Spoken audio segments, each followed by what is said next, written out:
Hello, this is Michael Tellinger, and we continue our journey of looking into ancient human history, trying to learn from the wisdom of ancient civilizations and putting the pieces of the puzzle together to figure out a better future for humanity on this crazy and mysterious planet of ours. So the previous episode ended with the mysterious discovery of a pre-Inca civilization in an ancient, mysterious mining tunnel in the town of Carltonville.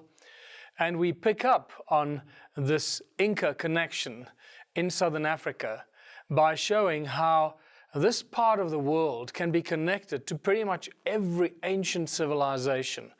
And until recently, I thought that the original people of Australia were omitted from that list. But my recent trip to Australia and going to some of the ancient rock carving sites that we were taken to by the Aboriginal elders or the Aborigines elders convinced me that there's a definite link and a connection between the style of the rock art and the rock carvings that I've seen around southern Africa and specifically at Driekop's Eiland, which is close to the town of Kimberley. So let's continue this journey in this episode, and this takes us to the many links to the ancient civilizations from across the world. And we find evidence of Romans, Phoenicians, Egyptians, Maltese, Sumerians, the Dogons, the Hindus and Dravidians, and even the pre-Inca, as I mentioned, and now even a connection to the Aborigines and the original people of Australia. Here is a beautiful example that was discovered by Theodore Bent, one of the English archaeologists that was a pioneer explorer in the ruins of Great Zimbabwe in the late 1800s, early 1900s, discovering this piece of a ceramic bowl, of a stone bowl that was found carved out, and this piece of a Phoenician carving on it that's typically a Phoenician zodiac that's carved on this piece of the bowl that connects the Phoenician Empire to this part of the world. And there's a lot more evidence that we'll cover later about the fact that the Phoenicians were actually doing a lot of business with gold mining and trading with gold from Zimbabwe and the Great Zimbabwe and the Monomotapa Empire, the Golden Kings. The artifacts and tools that were discovered by Theodore Bent in Great Zimbabwe boggle the mind, and we can spend a long time just on that alone.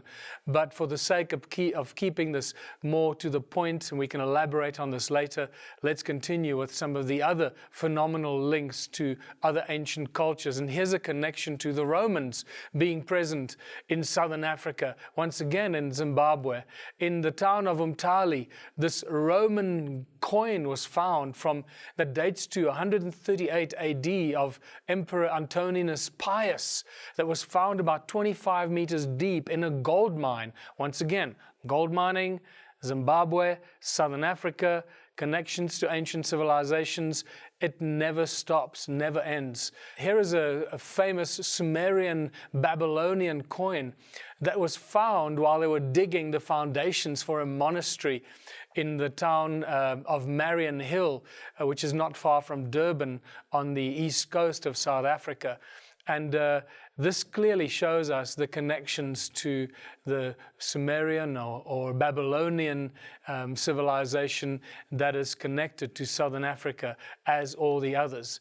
The Dravidians and the Hindus, but specifically the Dravidians, have a very long history with southern Africa. There are thousands of little dolmen like this, little shrine, Hindu and Dravidian shrines that are scattered throughout southern Africa, and especially the eastern part near the towns of Watervalboven and Lydenburg and Nelspruit, and even further up into Sabi. And those towns that used to be the frontier gold mining towns. The Dravidian culture goes back thousands of years, and there's evidence that the Dravidian gold miners have been active in South Africa probably for about 3,000 years already. Once again, sometimes this evidence comes to me from scholars that are connected to universities that want to share information with me but don't want their names exposed because they fear losing their jobs. This is a great example of a stone circle or a stone site that is built in the shape of a Hindu fertility symbol, connecting it to that part of the world. And I'll say more about this particular site and its location in connection to the stone ruins and the stone circles of southern Africa later.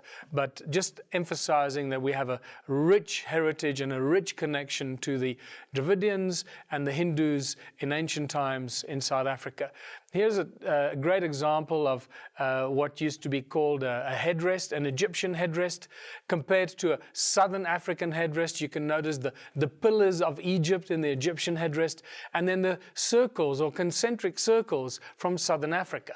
But what's fascinating is when you zoom in on the headrest from southern Africa, you find carved out in it a Maltese cross on top of a headrest from southern Africa, clearly indicating a connection to the Maltese Empire, the Knights of Malta, the Knights Templar, and that whole mysterious history on this planet of the secret societies and so forth. The cross in a circle is one of the most commonly found carvings, rock carvings and symbols wherever you go in the world. I just recently saw dozens, if not hundreds, of crosses in circles scattered throughout Australia on my trip through the ancient sites of the original people of Australia.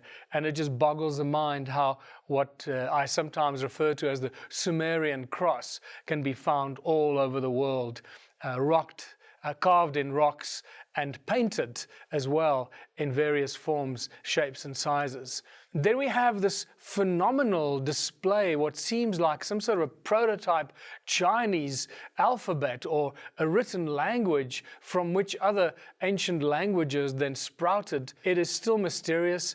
There also could be connections to the runic or rune alphabet, but this still needs to be examined and explored in much more detail than it has been explored so far. And if you think the Greeks are omitted from this list of ancient civilizations connected to southern Africa, you'd be mistaken. Here is a beautiful example of a Greek coin with a serpent and inside or around some sort of a structure behind it. And here we have carved in a rock the similar kind of serpent, similar kind of shape and form of that serpent inside a pentagon, which I find fascinating. And I think that particular carving tells 1,000 words that we can spend a lot of time on just analyzing what that really means. Here we have an example of ancient civilization and sun worshipping with carvings of radiating circles and a heart radiating energy out of it that would suggest sun worshipping. And specifically, the carving on the right-hand side of this image is a very interesting connection to the Dogon people of Mali that seem to have these 4 seeds of life. And this particular carving very strongly resembles the incomplete circle with these rays coming out of it in specific points that is very reminiscent of these seeds of life that we find with the Dogon people of Mali. The other important thing to notice about this particular carving is the crack through the carving, which indicates the age. The erosion on the crack through the carving suggests that the crack appeared after the carving was made. And what we can do is then look at the erosion on the crack, which indicates the age of the carving. My take on this is that these carvings are way more than 100,000 years old. They're not just a few thousand years old. They go back a long, long time. And once again, I'll discuss this in future episodes when we look at the dating of the sites and how we approach the dating process to give us an idea how old these sites and the tools and artifacts are. And this is a fascinating and an exciting evaluation. The Egyptian Ankh is a well-known, one of the most famous symbols in history, and this is also present. There are several sites in South Africa that carry the Egyptian Ankh carved into rock, and this is a site also at Driekops Eiland. And here we have a phenomenal example of an Ankh inside a radiating circle. So it actually tells us so much about the Ankh and what it is. It suggests that it is a tool that radiates, that creates energy, that gives off resonance. And so it is the Ankh that brings us to sound and resonance as common links in ancient civilizations and the common links and common denominators in ancient religions. Remember, after all, the Bible tells us that God said, "Let there be light." So it is always the sound of the Creator that comes first. Light is the consequence of the sound. It is not the light first. Light that brings forth the sound. And this is very important for all those people, let the light be with you, or you're a light worker. I wonder if we shouldn't actually be saying, be a sound worker, be a resonant healer. Let the sound be with you, let the resonance be with you. So instead of this light thing that we get stuck on all the time. So what's fascinating is that all ancient cultures, no matter where you go, seem to have sound and resonance at its source of creation. In Christianity, it's the Word of God, the Word of the Creator. God said, "Let there be light."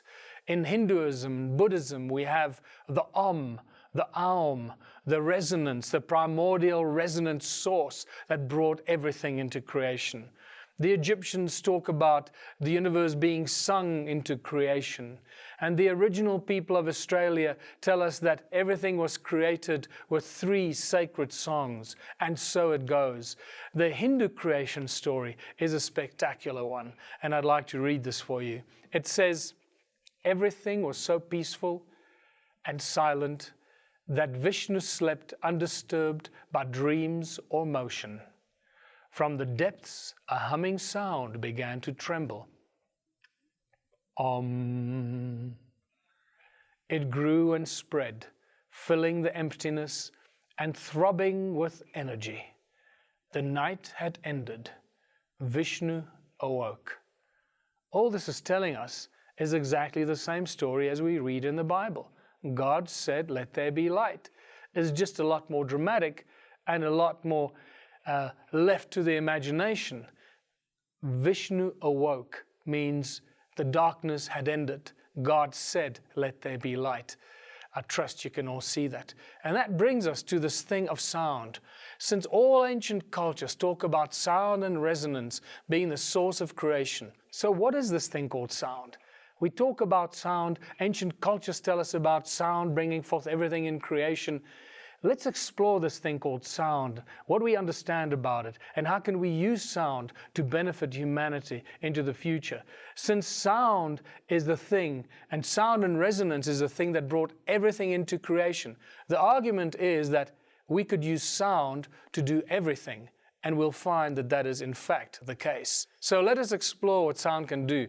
And this is just a short list that I've compiled. The list goes on and on and on. Sound levitates. You can levitate things with sound. And this has been shown throughout all of human history. For thousands and thousands of years, sound was used to levitate very large and very heavy objects. Sound boils water. Sound creates light. Remember, God said, "Let there be light." Sound creates DNA. This is a spectacular discovery and a creation in 2011. Sound heals and destroys pathogens. We can cure all disease with sound. This has been done for many, many times over for thousands of years. Sound moves beyond the speed of light. Yes, this may be a big surprise to many, and it's probably one of the best kept secrets in modern science and physics. But sound moves beyond the speed of light. Not just a little bit, it moves infinitely beyond the speed of light.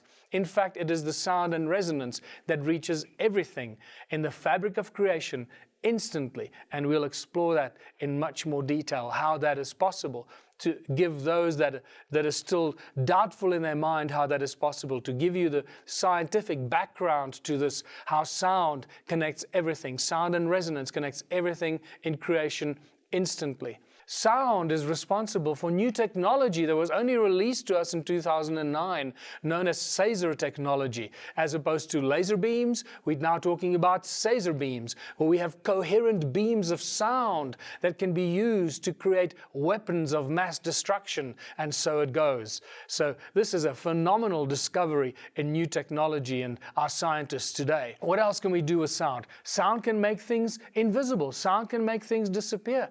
This is phenomenal. This goes to the heart of now really understanding how we can use sound and manipulate sound for our benefit and as a tool and as a weapon and as a source of energy, and everything we can imagine we can use sound for.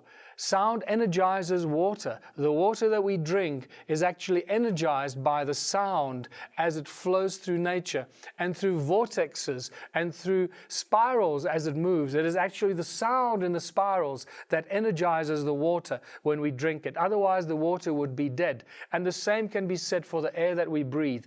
It is the sound of the air that we breathe that actually energizes the oxygen. This is one of the greatest, for me, one of the most important discoveries that I've made over the last 2 or 3 years is the fact that it is the sound that actually activates and energizes the oxygen that we breathe.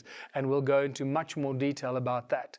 And finally, on this little short list of ours, sound can create hurricanes and sound can create big clouds and storms and rain. Many of you will be familiar with the experiments done that started already in the 1700s and the Chladni plates and sound that vibrates on a metal plate, sand that vibrates on a metal plate, and the sound comes from beneath and creates these beautiful patterns. So what this does is show us the physical evidence how this invisible thing called sound can manifest into physical form. Now remember, there are some people, some ignorant and arrogant people that make silly statements, or should I say stupid statements, and say, if I can't touch it and I can't feel it, then it doesn't exist. You know, give me proof. It's got to be solid proof. I want to feel it, I want to touch it, I want to taste it, then I can believe it. Well, you know, you can't see the sound waves leaving my mouth to your ears. You can't see them. And yet, when I talk to you, you understand. So clearly, I'm either doing magic here or there's something else going on here. So let's use this as an example. So next time somebody says to you, if I can't see it and I can't touch it, I don't believe it. I need physical proof. You can say something like the following. Well, if you still think that you need to touch it or feel it to know that it's real, you must be a big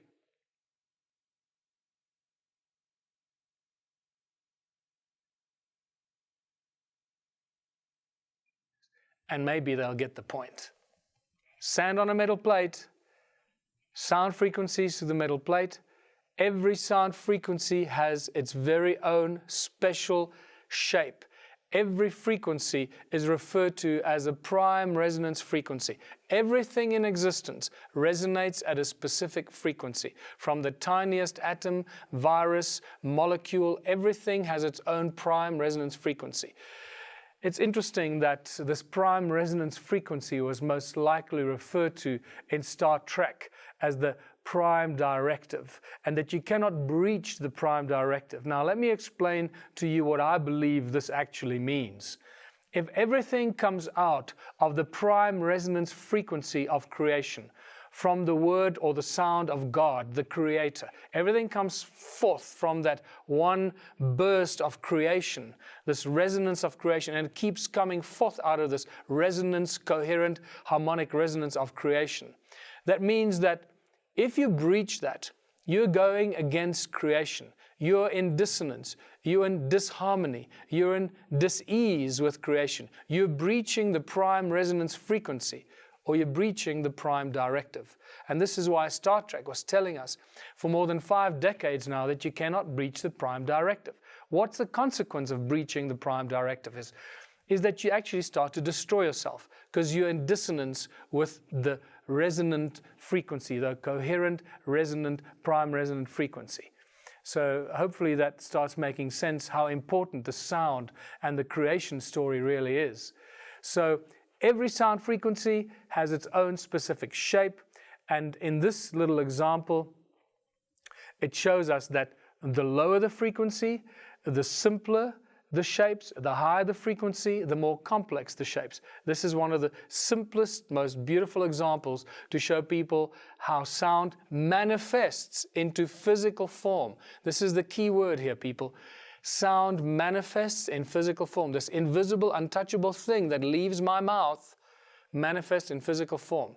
Now, while you're watching this little experiment, that I've seen 100 times, and I cannot get enough of it, because it's like watching magic appear in front of your eyes. And that's exactly what we're doing here. We are manifesting physical form. Now imagine this is sand on a metal plate, a very simple sound. Can you imagine the complexity of the sound that we make with our voices as we speak? How much we're actually manifesting, how much physical form and shape we are manifesting as we speak. So I'll leave you with that thought while we watch this little video clip showing us the beautiful structure of sound manifesting on a metal plate in sand.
So that's sand on a metal plate, showing us how sound manifests into physical form and physical shapes.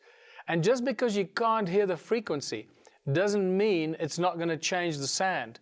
The higher the frequency, the more complex the shapes, and it doesn't stop. It gets more and more complex as the sound and the frequency goes up.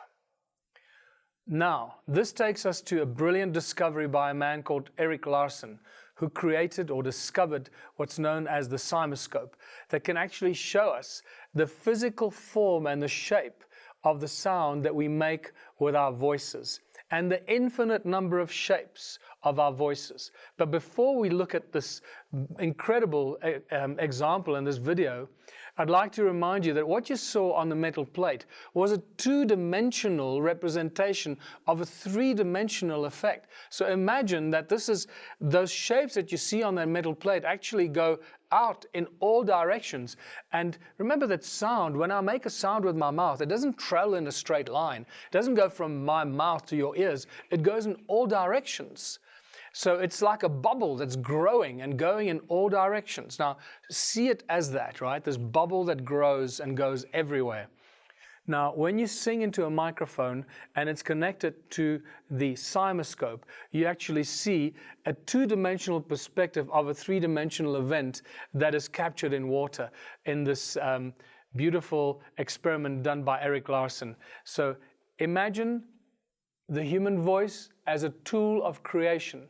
And we'll be talking about the tool of creation and our ability to manifest with our sound and the words that we speak and the thoughts that we have. And this brings us to a deeper understanding of who we are as spiritual beings, conscious beings connected to a physical body, and our abilities that are way beyond our current understanding. And this gets into much deeper spiritual levels of understanding our place on this earth, the fact that we are divine beings of infinite potential and that we are co-creators of our reality. After all, Even more than 100 years ago, quantum physics has clearly shown us that we are the makers of our own reality, the creators of our own reality. And this beautiful example with a cymoscope showing the power and the infinite creation that we can create with our voice is a beautiful example of this potential in the human body.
Now that you've seen what we're capable of with our human voice, and that we can create infinitely with our human voice, when we look at some of the still photographs of the cymoscope images, we come across a spectacular cross in a circle.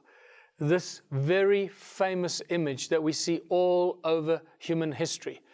And sometimes a picture tells 1,000 words, and it is in this instance that we capture the knowledge and the information of those that created the religious symbols that we use in our churches, the religious symbols that have encoded this information, that sound is the creative source. Those that came up with the logos, with the symbols for Christianity, and the Coptic cross, and the pagan cross, and the Knights Templar crosses, and so forth. These are all part of the secret societies in ancient times, encoding this knowledge that sound is the source of creation, connecting it to this beautiful photograph that gives us and gives away the secret that was held for so many thousands of years by these secret societies. This was a short introduction to sound and what sound can do. And in the next episode, we're going to pick up on continued amazing discoveries in sound and what sound can do and how we can use sound for the benefit of humanity. I'm Michael Tellinger, and thanks for watching.